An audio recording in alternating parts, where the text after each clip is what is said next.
Hey, what's up guys? This is Vincent, and in this Lightroom Classic tutorial, I'm going to be covering the highlights, shadows, whites, and blacks in the basic panel of the develop module.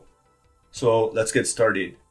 While exposure and contrast impact both the bright areas and dark areas simultaneously, as you can see here while I'm adjusting the sliders, the highlights and the shadows, whites, and blacks, they target the bright and dark areas individually.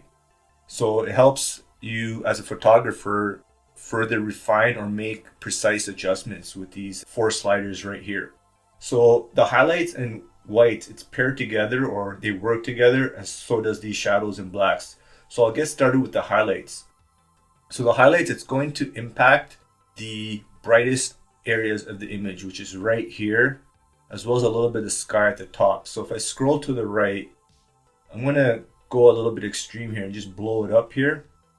And you can see most of the sky here in the top right quadrant became bright, as well as this area right here. But this top left part, there was barely any increase in the highlight or the brightness. Let me show you the before and after. So take a look at the top left here and the top left here. It's about the same. Whereas the brightest part, it did get bright from the middle to the right here. So if I want to impact or increase this part here, or increase the dynamic range of the brightness values, we need to play with the white slider.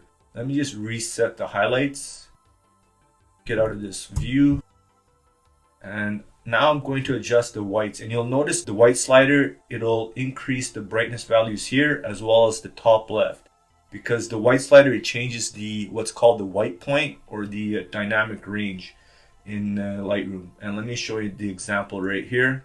Take a look at the top left corner and you can see this whole area got bright. But on the other hand, the problem is we overexposed or blown out the white area right here of the sky. So to correct that, I need to decrease this a little bit, and that looks a little bit better.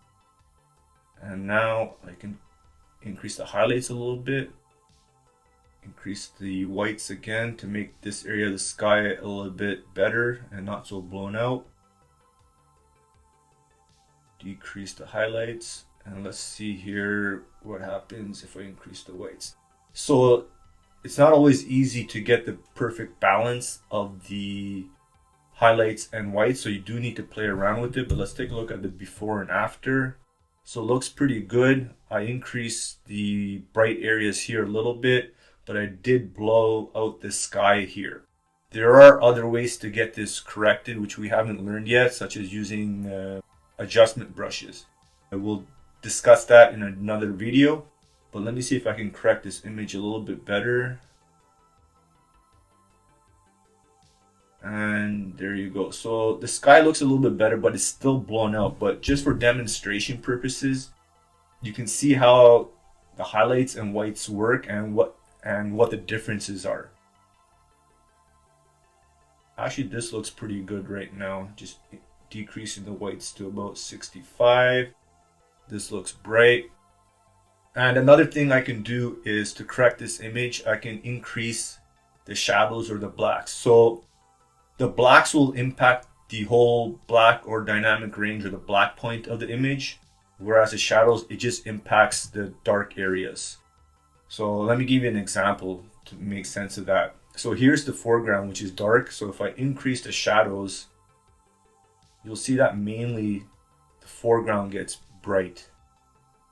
If I decrease it, the foreground gets dark. Now let's say I want to increase a little bit of the darkness here. Let's see what I can do with the black slider.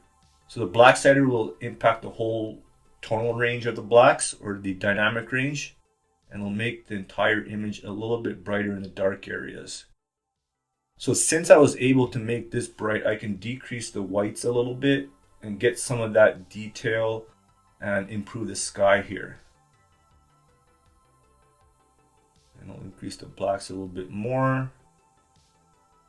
So by increasing the blacks, I'm making the image brighter. If I go the other way around, it just makes it totally dark. This actually looks pretty cool, this part of the sky, but everything else is just a little bit wacky. But anyways, let me go back and increase the blacks.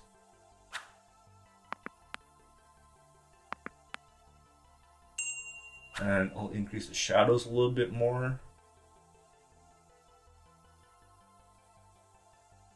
And now I'm just fine tuning all these sliders here, the highlights, shadows, whites, and so forth. And I'll increase the contrast a little bit. Give it a little bit of a pop with the sharpening and the saturation. And now I'm just going to increase the shadows a little bit more. So now what do you guys think of this image by adjusting the highlights, shadows, whites, and blacks? It looks definitely better than the previous image. Let's take a look at a before and after. This is the after image. This is the before. I can also mess around with it a little bit, increase the exposure if I want. You got to be careful not to blow out the sky. And yeah, this image looks pretty good compared to where it was when we first began. We recovered some of the dark or the shadows, and we improved the sky in the top left just by making some basic adjustments and not doing any advanced editing in Lightroom Classic. I do want to point out there is as I was mentioning a little bit earlier, there is a technical difference between highlights and whites as well as shadows and blacks, and that works with the histogram here. We haven't covered the histogram, and that'll be in another tutorial. And I'll also make eventually a different tutorial with the differences between the highlights and whites and shadows and blacks. It is technical and it is good to know. But for now, if you guys can eyeball how to work with the highlights, shadows, whites, and blacks, then you're good. If you guys enjoyed this video, give it a like, follow me on Instagram, and make sure to subscribe. Have a good one.